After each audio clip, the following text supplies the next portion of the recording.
You're listening to an Airwave Media Podcast. What's something you learned in history class that you feel like wasn't the whole truth? Better yet, what's something you didn't learn at all that was omitted completely? That's what I like to call redacted history. My name is Andre White, the host of the Redacted History Podcast, the place where history's forgotten events, heroes, and villains get their story told, one episode at a time. The Redacted History Podcast. Real history never dies. Stream the Redacted History Podcast on Apple Podcasts, Spotify, or wherever else you get your podcasts.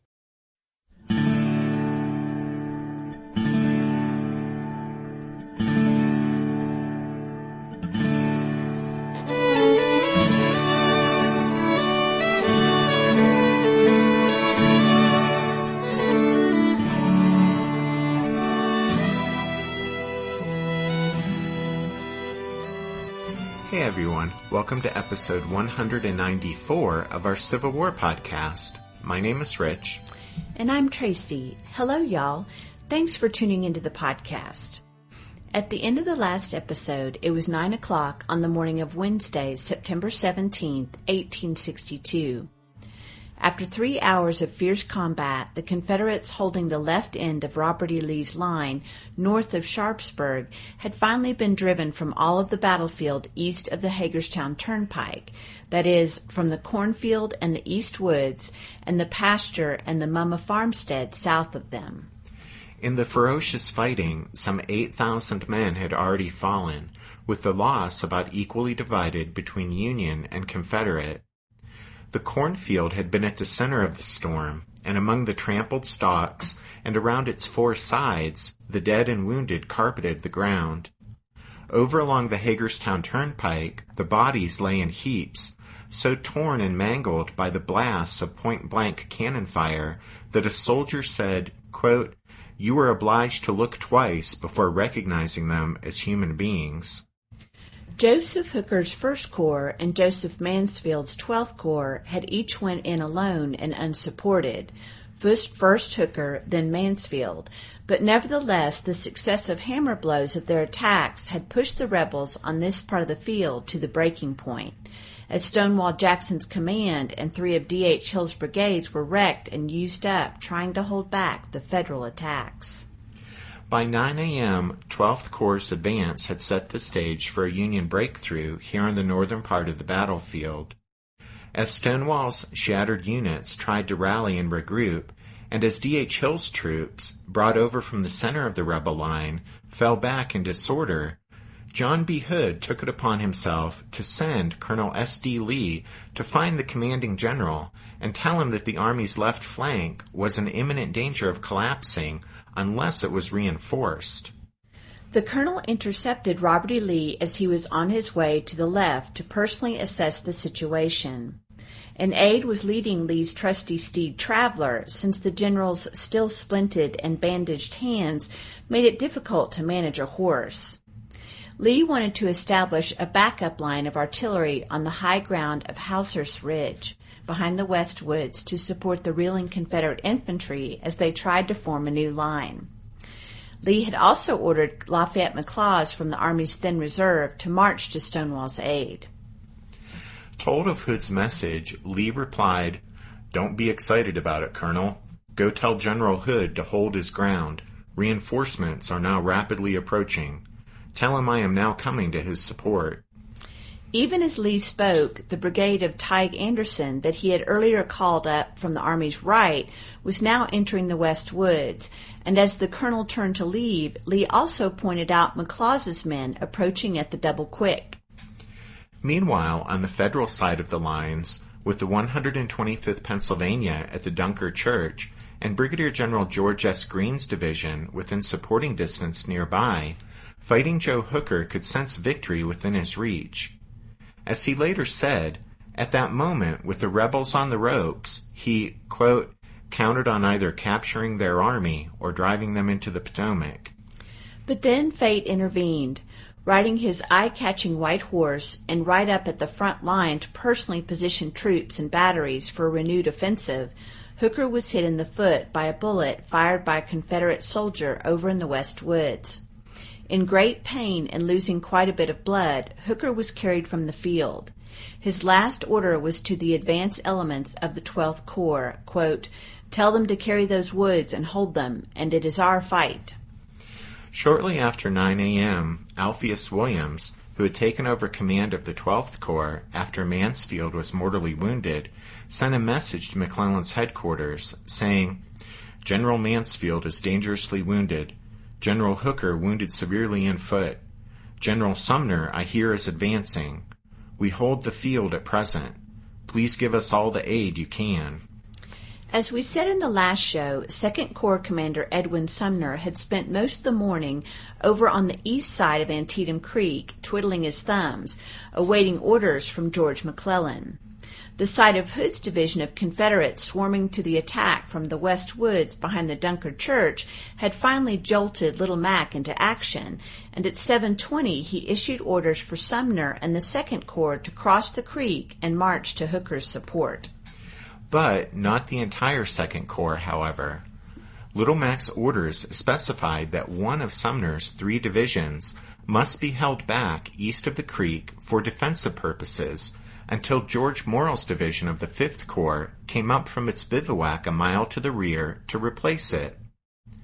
Morrell, displaying a stupendous lack of urgency, required 90 minutes to make his 1-mile march. Bull Sumner, on the other hand, moved with all possible speed once he finally received orders from McClellan, but he was starting 2 miles from where he was needed over on the northern part of the battlefield, and so even with his best efforts, it would be some time before he reached the scene of the fighting. After splashing across Antietam Creek, when Sumner at last arrived in the East Woods with his leading division, commanded by Major General John Sedgwick, a lull had fallen over the northern part of the battlefield. As the fog of the early morning had burned off, the day had brightened, but men would remember something menacing and sinister about the quiet, sunlit scene, as if 2 great beasts who had been locked in mortal combat were catching their breaths before starting to tear at one another again. Men were reminded of the tale of the Kilkenny cats, which in the savagery of their battle devoured each other. There once were 2 cats of Kilkenny. Each thought there was 1 cat too many. So they fought and they fit, and they scratched and they bit, till, excepting their nails and the tips of their tails, instead of 2 cats, there weren't any.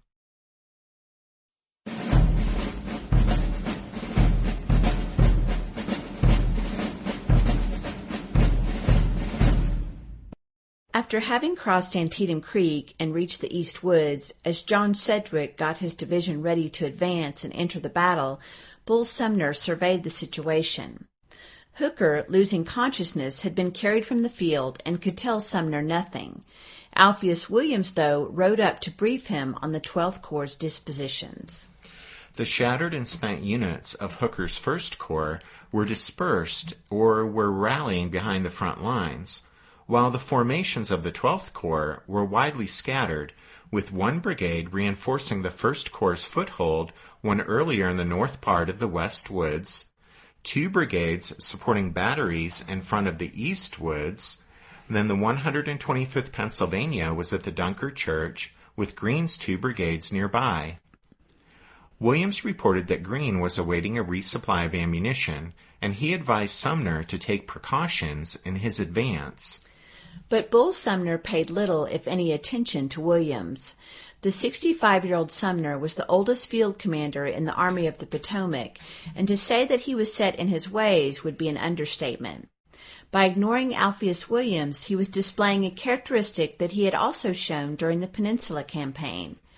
There, with his mind set on something, Sumner had fixated on that one thing, impervious to information and advice from his fellow generals.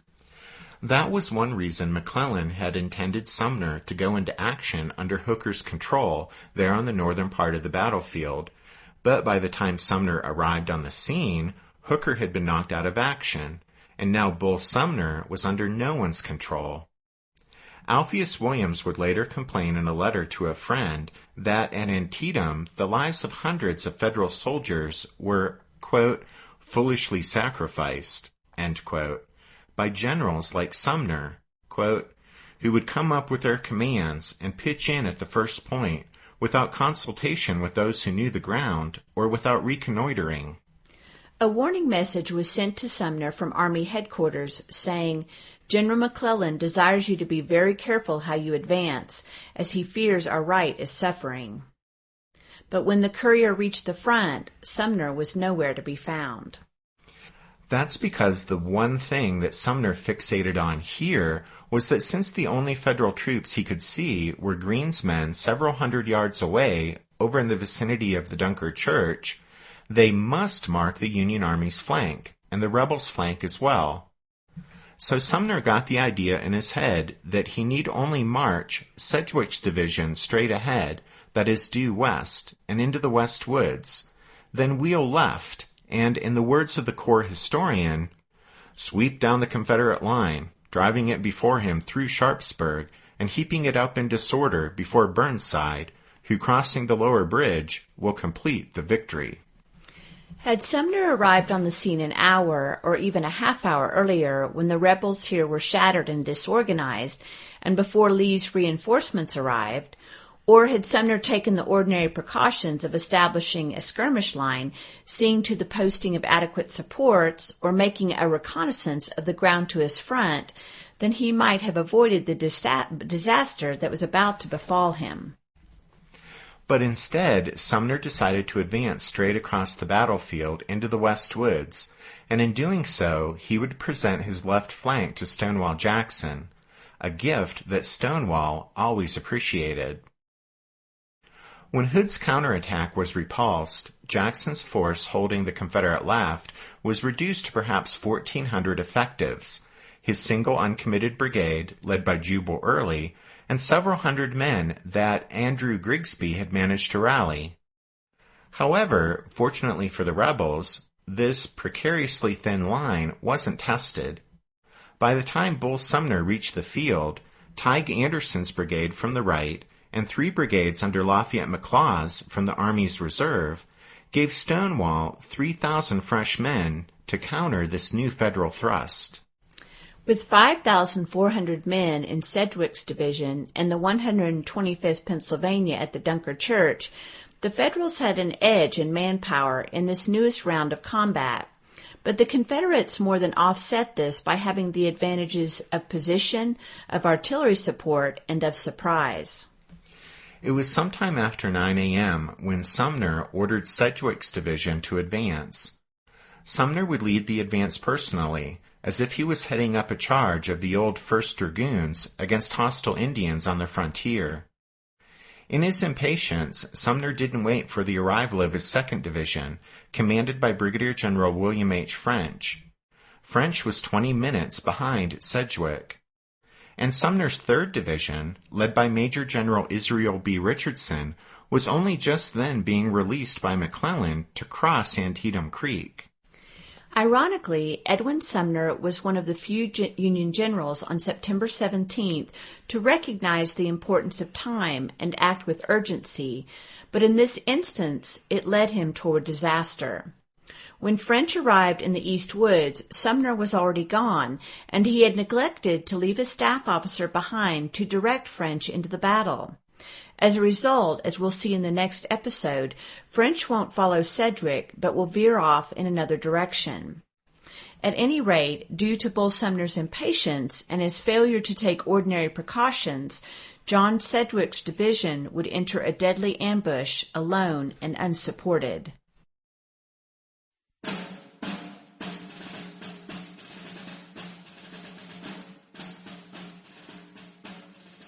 We soon crossed the Antietam, the water being nearly 2 feet deep.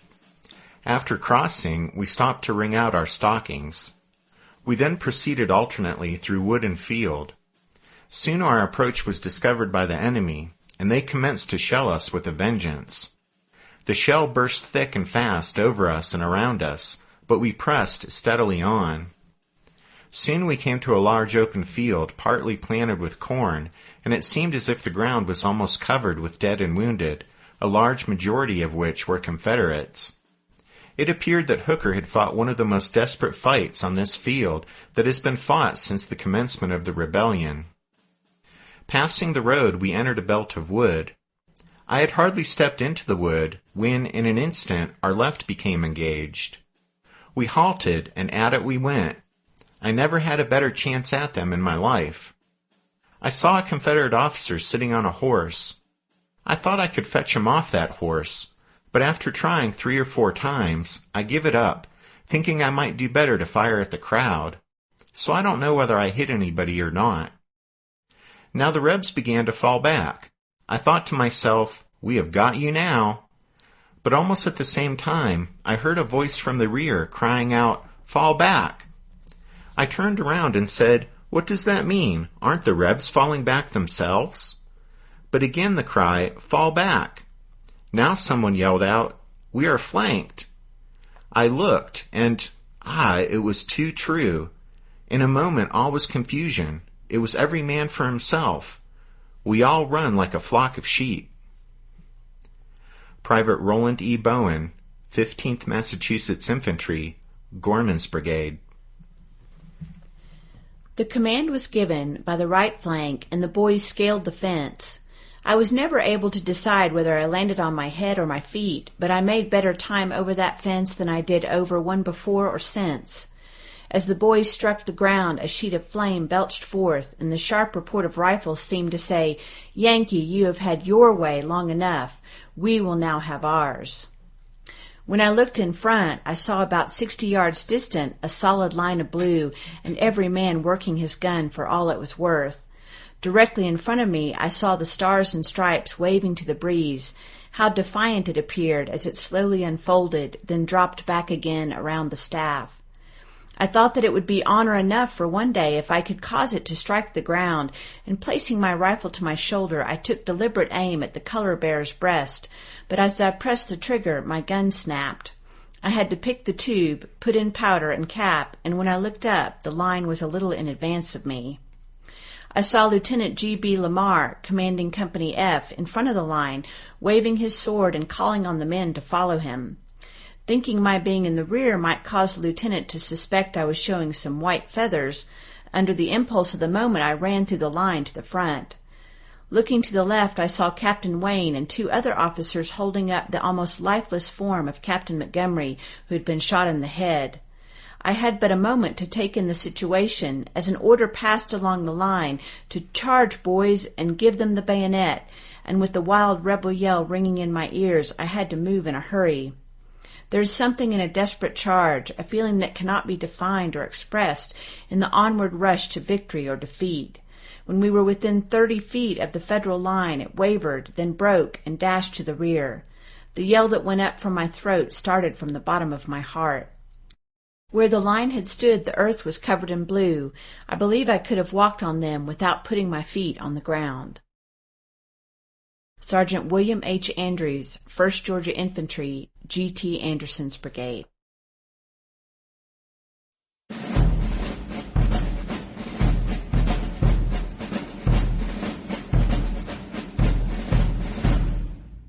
When Stonewall Jackson's line had contracted, Jeb Stuart had pulled his batteries back from Nicodemus Heights to Hauser's Ridge behind the West Woods, and when Sedgwick's Federals began their advance, the Confederate guns lobbed shells over the woods and into the marching Yankees with deadly effect. The rebel cannon could hardly miss. Sumner elected to have Sedgwick's division advance in deployed brigades, marching on a front some 500 yards across, the 3 brigades in successive lines only 30 yards apart. Not only did this provide the Confederate artillery with an ideal target, but it gave the tightly massed Federal units no room to maneuver to the right or left. If attacked from the flank, the formation would be quite helpless. Taking losses from the Confederate shell fire, Sedgwick's men pushed across the cornfield, where the terrified wounded of both sides cried out and waved their arms to keep from being trampled upon. Reaching the Hagerstown Turnpike, the Yankees crossed the road and the clover field beyond and entered the West Woods.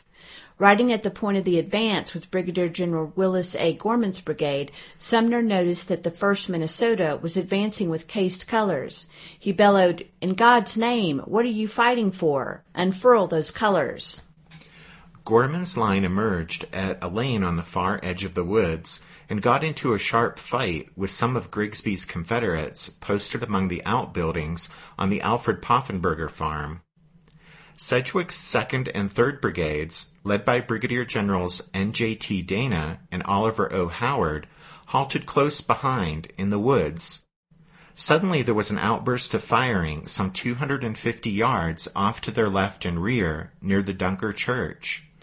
As time had passed, Colonel Jacob Higgins, commanding the 125th Pennsylvania, had grown more and more uneasy at his regiment's isolated position near the church.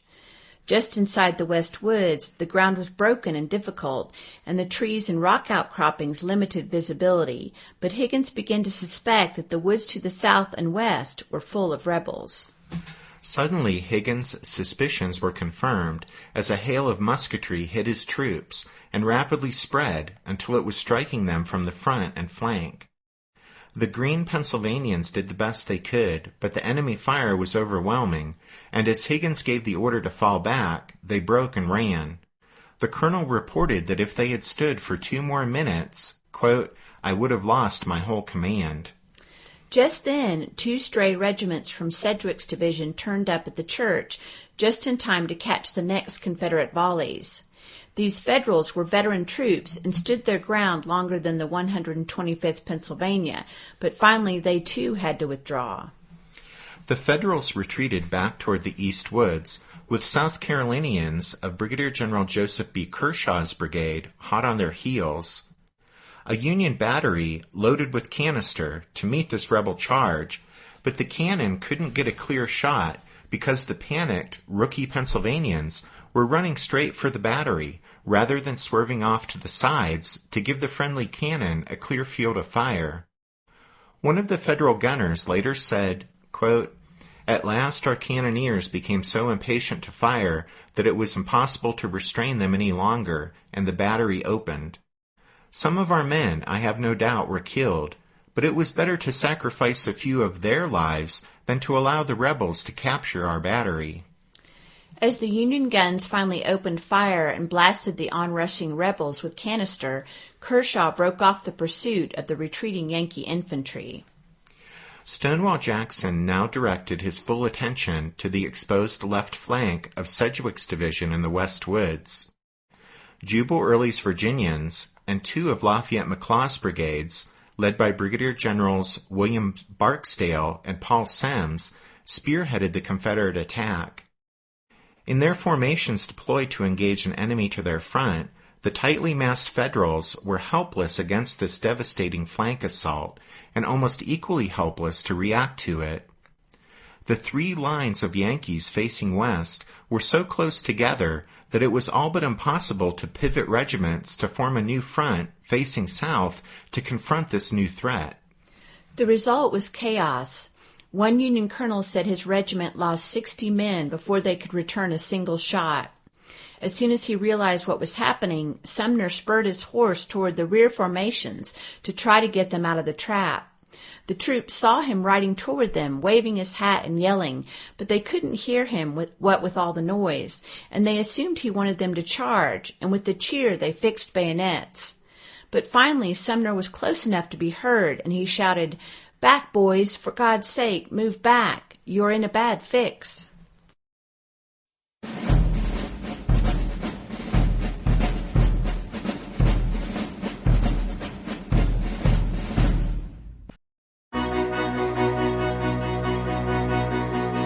History never says goodbye. It just says, see you later.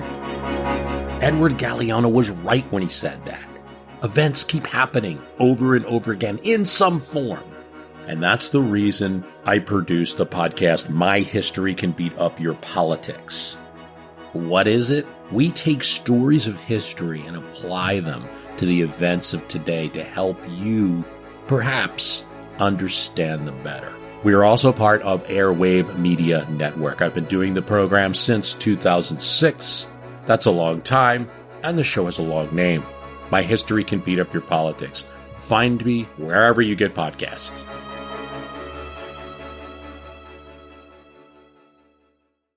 Did archaeologists discover Noah's Ark?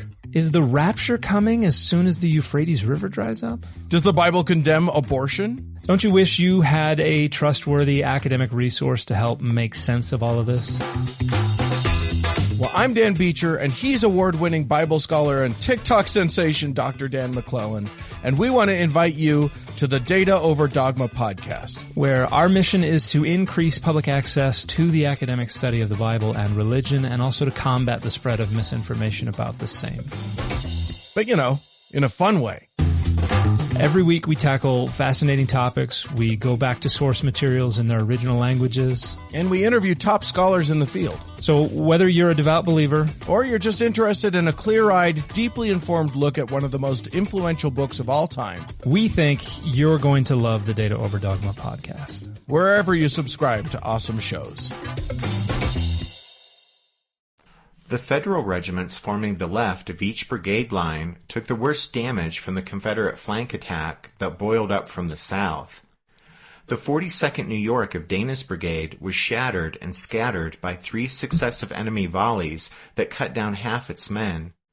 Next in line to it was the 59th New York, troops who that day were seeing combat for the first time, and when they tried to wheel to meet the rebels, they overlapped the 15th Massachusetts and Gorman's brigade in front of them. In the chaos and confusion, they opened fire and shot down scores of the Massachusetts men. Finally, Sumner rode into the middle of the tangle and bellowed for the New Yorkers to cease firing. Mortified by their mistake, they never forgot how the angry old general, in one soldier's words, quote, cussed them out by the right flank. Caught between the fire of friend and foe, the 15th Massachusetts suffered 318 casualties in those few confusing minutes, the highest count in any regiment in the Union Army on September 17th. The 72nd Pennsylvania, the left flank regiment in Howard's brigade, lost 237 men, the third highest toll.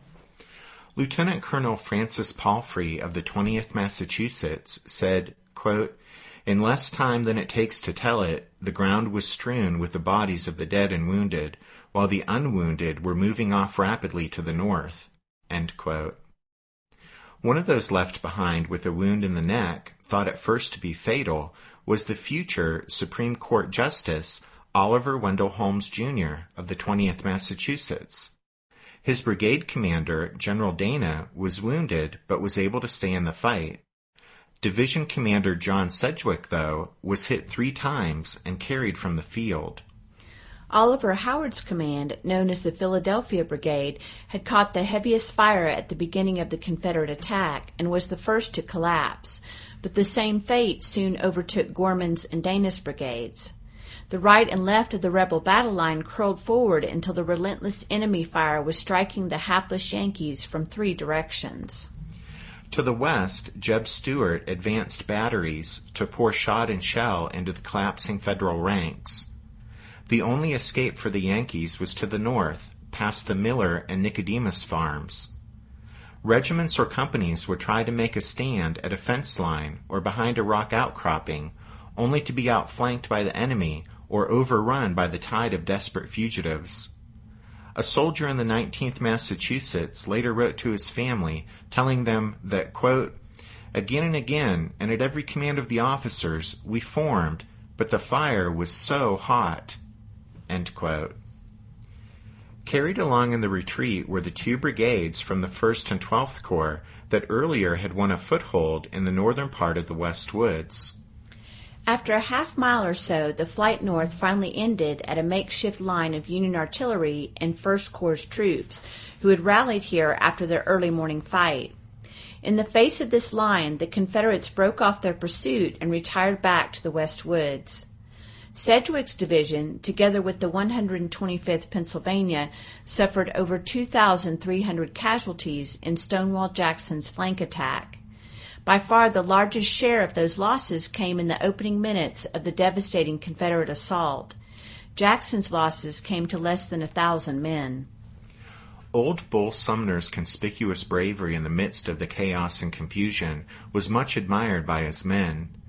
One of them wrote that he and his company would have been captured, quote, if General Sumner himself had not rode in through a terrific fire of the enemy and brought us off, end quote. Of course, it was Sumner's rashness and blundering tactics that had caused the debacle in the first place and had turned the course of the battle once again in the Confederates' favor. Sumner sent McClellan a message by signal flag notifying Little Mac that, quote, reinforcements are badly wanted. Our troops are giving way, end quote. Among the reinforcements Sumner hoped for were the troops of French's division of his own Second Corps, who he had completely lost track of. Sumner rather pathetically requested of McClellan, quote, if you know where they are, send them immediately.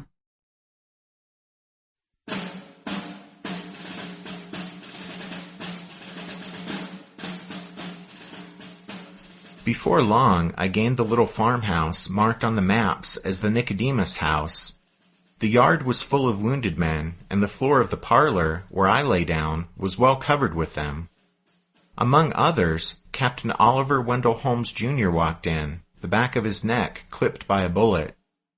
It so happened that I wore on that day the light blue trousers and dark blue blouse of a private.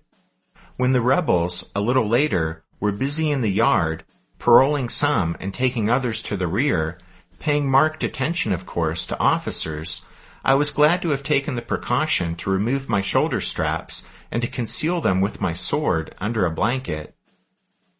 The first Confederate to make his appearance put his head through the window and said, Yankees? Yes. Wounded? Yes. Would you like some water? A wounded man always wants some water. He off with his canteen, threw it into the room, and then resumed his place in the skirmish line and his work of shooting retreating Yankees. In about 15 minutes that good-hearted fellow came back to the window, all out of breath, saying, Hurry up there, hand me my canteen. I am on the double-quick myself now. Someone twirled the canteen to him, and away he went. For a while the farmhouse appeared to be midway between the opposing forces.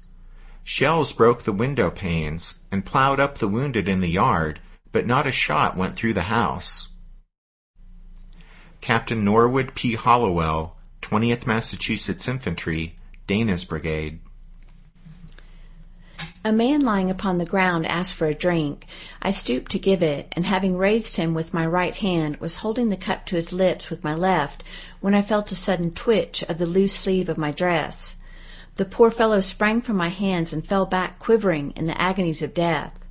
A ball had passed between my body and the right arm which supported him, cutting through the sleeve and passing through his chest from shoulder to shoulder. The patient endurance of those men was most astonishing. As many as could be were carried into the barn as a slight protection against random shot. Just outside the door lay a man wounded in the face, the ball having entered the lower jaw on the left side and lodged among the bones of the right cheek. His imploring look drew me to him. When placing his fingers upon the sharp protrusion, he said, Lady, will you tell me what this is that burns so? I replied that it must be the ball which had been too far spent to cut its way entirely through. It is terribly painful, he said. Won't you take it out? I said I would go for a surgeon. No, no, he said, catching my dress. They cannot come to me. I must wait my turn, for this is a little wound. You can get the ball. Please take the ball out for me. This was a new call. I had never severed the nerves and fibers of human flesh, and I said I could not hurt him so much. He looked up with as nearly a smile as his mangled face could assume, saying, You cannot hurt me, dear lady. I can endure any pain that your hands can create. Please do it. It will relieve me so much. I could not withstand his entreaty, and opening the best blade of my pocket knife, prepared for the operation. Just at his head lay a stalwart sergeant from Illinois, with a face beaming with intelligence and kindness, and who had a bullet directly through the fleshy part of both thighs. He had been watching the scene with great interest, and when he saw me commence to raise the poor fellow's head and no one to support it, with a desperate effort he succeeded in raising himself to a sitting position, exclaiming as he did so, I will help do that, and took the wounded head in his hands and held it while I extracted the ball and washed and bandaged the face. I do not think a surgeon would have pronounced it a scientific operation, but that it was successful I dared to hope from the gratitude of the patient. Clara Barton, Union Nurse.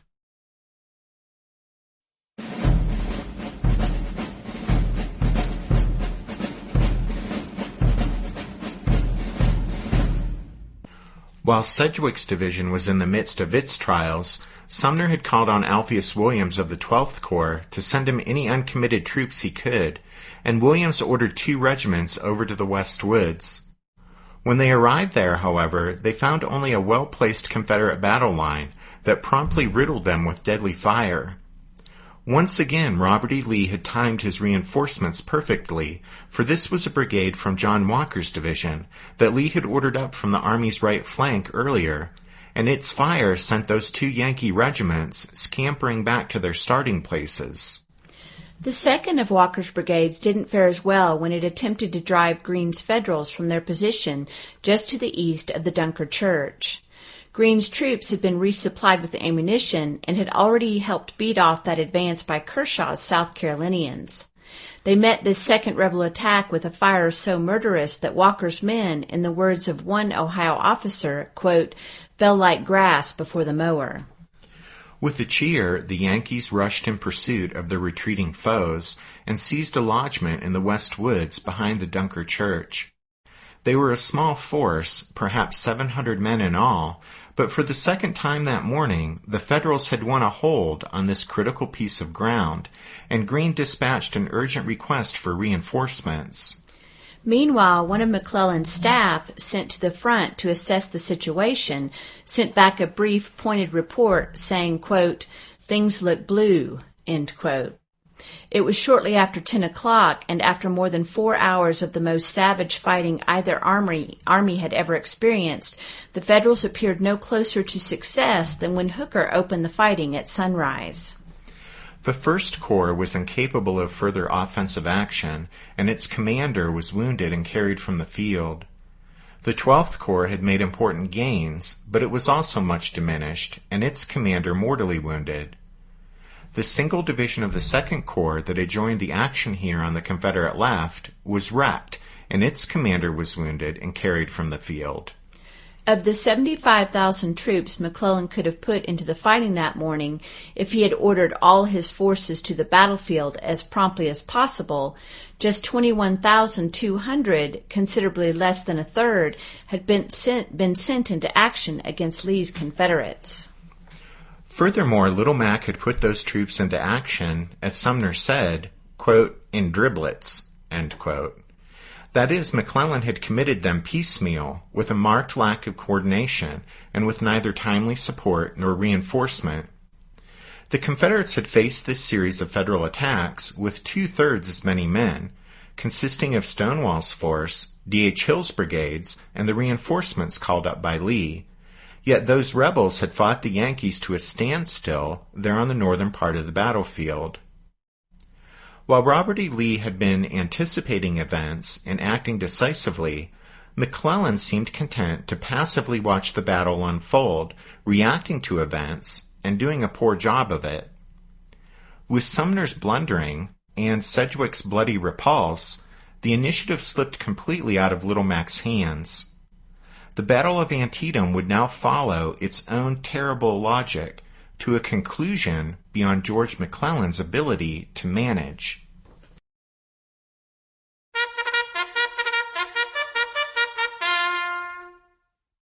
That means it's time for this episode's book recommendation, and our recommendation this time is A Field Guide to Antietam, Experiencing the Battlefield Through Its History, Places, and People by Carol Reardon and Tom Vossler. Reardon and Vossler followed up their successful A Field Guide to Gettysburg with this effort on Antietam. It explores 21 sites on and near the battlefield, and each stop is structured around the following questions. What happened here? Who fought here? Who commanded here? Who fell here? Who lived here? And how did the participants remember the events? You can find all of our book recommendations going all the way back to episode number 1 if you head over to the podcast website, which is www.civilwarpodcast.org. And then we have a request to make, and it's that if you listen to the podcast through iTunes, please consider giving the show a 5-star rating, or even taking a minute or two to write a review. And that's important because it helps other people discover the podcast. Exactly. And the more the merrier, right? Speaking of which, we want to send out many thanks to the newest members of the Strawfoot Brigade, Derek, Elizabeth, Barbara, and Jeremy. And thanks to all of you for listening to this episode of The Civil War, 1861 to 1865, a history podcast. Rich and I do hope you'll join us again next time as we continue with the story of the Battle of Antietam. But until then, take care. Thanks, everyone. Bye.